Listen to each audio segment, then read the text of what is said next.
Hey, what's up, everybody? Welcome to another one of my Marquee Matches reviews. And in this one, I'm going to be covering from WWE Smackdown, um, September 9th, 2005.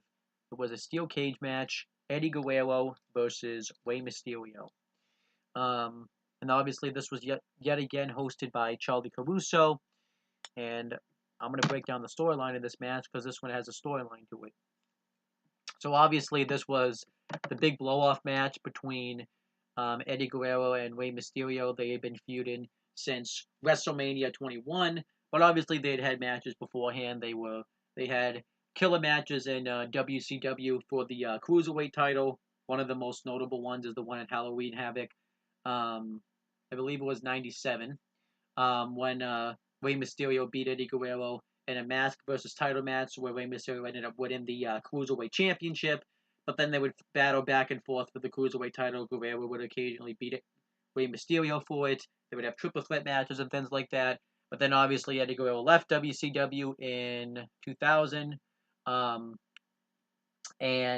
would come to the WWE, and then shortly afterwards, when WCW went out of business, Rey Mysterio would come to WWE in 2002. They would have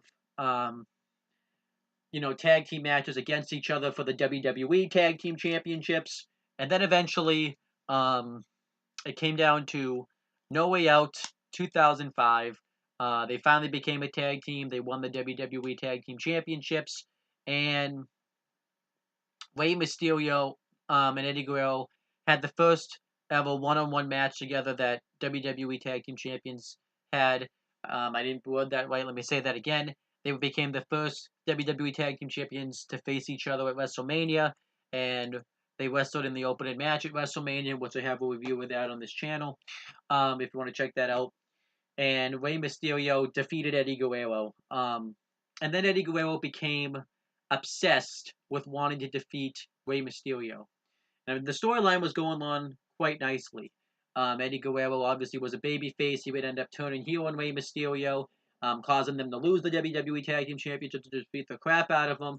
And Eddie Guerrero would try everything that he could to try to defeat Rey Mysterio. He failed. He just got himself disqualified at Judgment Day, and then he tried psychological warfare to try to defeat Rey Mysterio. He threatened to expose a secret if he didn't beat him at the Great American. If Rey Mysterio didn't beat him at the Great American Bash, but Rey Mysterio ended up defeating Eddie Guerrero at the Great American Bash. But Eddie Guerrero, because his whole moniker is that he lies, he cheats, steals, lied, and he gave away the secret to Rey Mysterio. And this is where the storyline really fell off a cliff, because Eddie Guerrero revealed that he was Dominic's father, one of Rey Mysterio's son. Now, obviously, if you look it up, it's not true. Rey Mysterio actually is Dominic's father. But then the storyline went off a cliff. So Eddie Guerrero was going to force Rey Mysterio to hand over Dominic, and Rey Mysterio refused, and then they had a match at SummerSlam, a ladder match for the custody of Dominic. And it was a really good match, but it's really stupid. Obviously, it's remembered for that moment where where his wife Vicky Guerrero missed her cue, and Eddie Guerrero said, got really pissed and said, "Where the fuck was Vicky?" It was really funny. It's actually a really funny YouTube clip. You have to watch it. You have to look it up on YouTube because I believe they have it removed from the WWE Network. I don't know though if it's on the DVDs though. I'd have to check that out. So then Rey Mysterio yet again defeated Eddie Guerrero, and obviously got to keep the custody of his son. And Eddie Guerrero wanted one more chance. He wanted one more chance to beat Rey Mysterio. He was 0-7, at least in WWE wise, against Rey Mysterio, and he got one more chance inside of a steel cage. And then that was pretty much the build up to the match. The feud really isn't a bad feud, I guess. What kind of sucks about it is that custody of Dominic stuff really just makes the feud suck, and it kind of pretty much that just shows you one thing, that one key factor in a feud can just really either make or break the feud, and the custody of Dominic really broke the Eddie Guerrero Rey Mysterio feud, because before that happened, it actually really was a really compelling feud. It's just that really made it fall off a cliff. Um, but then we had the cage match, and this one I thought was a really good match, a really good blow off match. Um, Eddie Guerrero gets the advantage early in the match. Well, I'm breaking down the match now, by the way. I forgot to mention that we had Taz and Michael Cole on commentary for this match, and Eddie Guerrero just dominates Rey Mysterio throughout the beginning of the matchup. He plants him face first into the cage while he has him in a powerbomb position. But then eventually Rey Mysterio started to make his comeback. He hit a monkey flip right onto Eddie Guerrero, and he went to do a 619, but there's not enough space between the cage and the ropes for him to do the 619, which I kind of like that because that took away Rey Mysterio's greatest weapon. And you can make the argument that that's the whole reason Eddie Guerrero wanted it to be a cage match because he would have an advantage. So Rey Mysterio just ended up hitting a drop kick on Eddie Guerrero. And then Rey Mysterio went to escape the cage, and Eddie Guerrero tried to stop him, but then Rey Mysterio ended up hitting a sunset flip powerbomb off the cage right onto Eddie Guerrero. They both were able to get to their feet, and Eddie Guerrero pretty much dominates the rest of the matchup. He throws Rey Mysterio into the cage. He hits a back suplex on him. He tears at his mask, and what else happens? He hits a Russian leg sweep off the ropes right into the ring, which was really cool. And Rey Mysterio kept kicking out, and Eddie Guerrero pretty much dominates Rey Mysterio throughout the rest of the matchup. He continuously throws him into the cage, but then Rey Mysterio started to make his comeback. He hits a Hurricane roll up on Eddie Guerrero. Eddie Guerrero kicks out, and Eddie Guerrero tries to escape the door. Rey Mysterio grabs his leg and keeps Eddie Guerrero in the cage.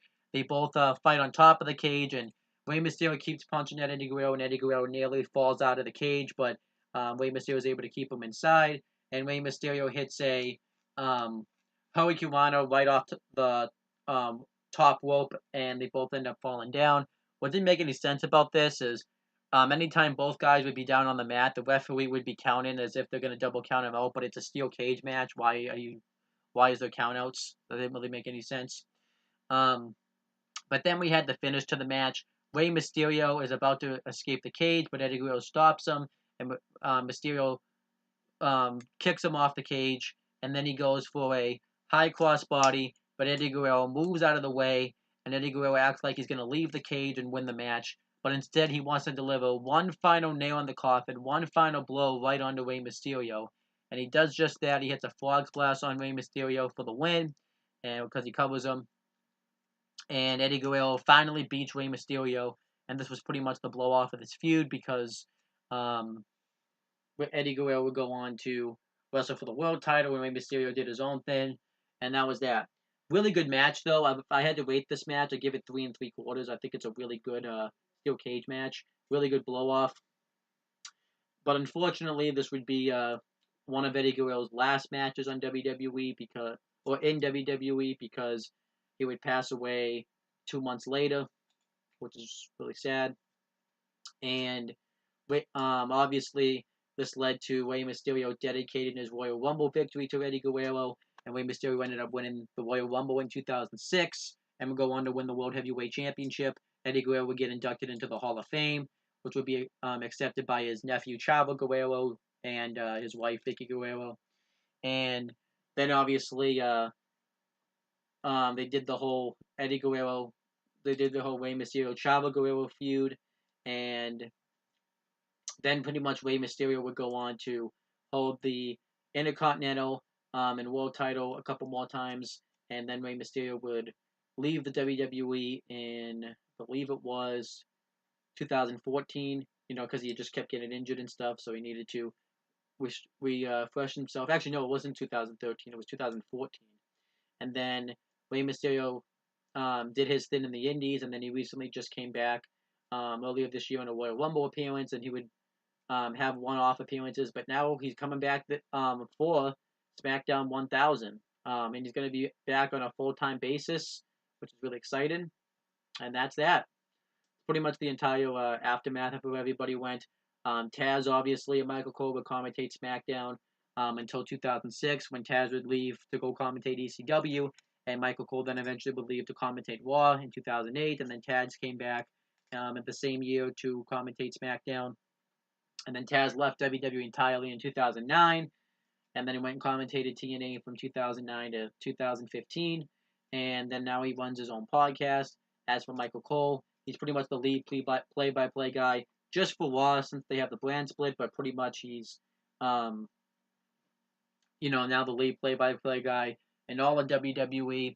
And Charlie Caruso is just pretty much in the same spot. She really hasn't changed at all. Well, now she works for both WWE and ESPN. That's the only thing that's really changed. But whatever. That's pretty much it for this review. And I guess it is kind of sad to watch this match because if you watched it, you really wouldn't have known that Eddie Guerrero was going to die a couple of months later. It's really sad. It's got to be one of the most tragic deaths in wrestling because Eddie Guerrero was kind of like one of those things um, where he was kind of like so young, even though he was in probably his late 30s. Um, but there was just so many great matches and stuff we didn't get to see. So I don't know. It really is kind of sad to think about. But that's pretty much the end of this review. Leave your thoughts in the comments of what you guys thought of this match. And make sure you guys like, comment, and share this video so people watch it. Make sure you guys subscribe to this channel for more content and click on the bell. So that way every time I upload a video, you guys will get the notifications for it. Make sure you guys do the same thing for my CM brothers and on the Talking 80 YouTube channels. And that's pretty much it, guys. Talk to you later.